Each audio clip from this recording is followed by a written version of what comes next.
Alright, back to it. How to Draw Comics the Marvel Way. Going over the basics. Chapter 7. Nick Fury. Foreshortening. What's being foreshortened here? Well, this part of Nick Fury. It's a lot closer than his boot and this leg. He's coming at you dynamically. Coming out towards you in a way. Or at least close to you. So this is what foreshortening is all about. Look how big that futuristic rifle is, you know, coming at you. So foreshortening, the knack of drawing the figure in perspective, it's something that a lot of artists struggle with. I've struggled with it for a while. I get in trouble by not making the foreground big enough. This chapter's a short one, but it's vitally important. Take your time with it and make sure you thoroughly understand the main points. Without the knowledge of foreshortening, all your figures could end up looking like they are drawn on pyramids by the ancient Egyptians. Here, you can see that they've gone to the cylinder kind of shapes for the body. Again, you don't have to do it that way. This is one way to do it. They're putting the body on a perspective line.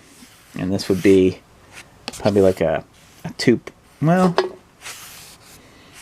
in this case, maybe, yeah, it's 2-point perspective. Because right here, you can see with the head, it's going that way. So that's from that kind of angle. And a perspective down from below for a dramatic angle here. I'll show you the best example of foreshortening out of this whole thing is this right here. That's a lot, the reverse of, well, it's similar to the Nick Fury one. That's a Superman pose, where the torso is bigger than these right here, but they're all following that vanishing point down there. All right, that's probably a 3-point, but whatever. you get my point. You get my drift. This is another example, a good example right here. Maybe the character is saying stop, don't go any further, so you want the hand real big, bigger than the rest of that. Oh, almost bigger than the head in that case.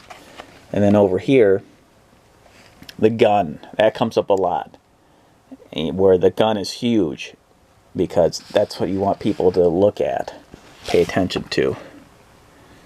Alright, see how this is all going to a vanishing point? It's that right there. I think that's, it looks like Magneto, yeah. Or it might be somebody else, but it looks very Magneto-ish.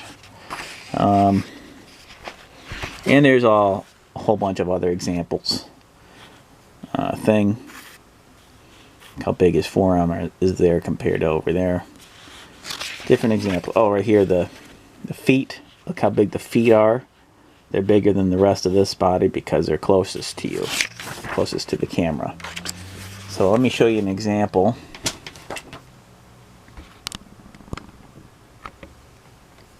And get this in focus here. I'll do the one with the hand. So let's see here. I think I'll do 2 figures, one with the hand and one with the gun. So sometimes I'll start drawing a head first. That's because I'm so practiced at drawing figures. I go to what body part I'd like to draw first, and I know what's going to follow after that. I recommend people just starting out just to do this right here. Do the torso, cross, and all that.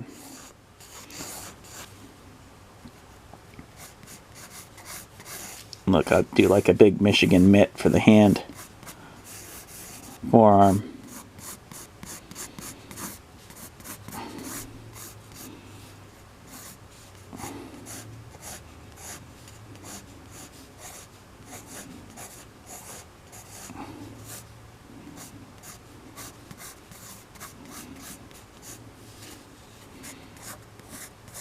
So there you go. That's a pretty basic foreshortening.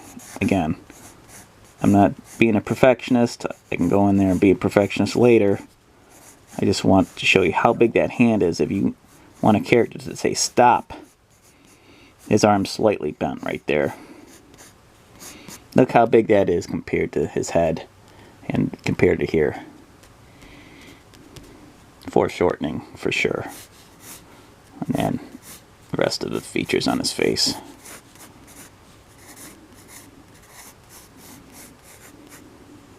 Maybe it's a cop telling you to stop, or a crossing guard.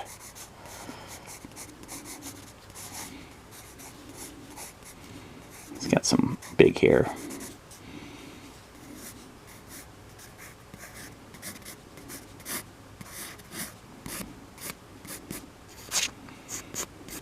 So there's an example. I'll get to the other one with the gun in the next. Let's see. Give me a second here. I'm running low on battery juice.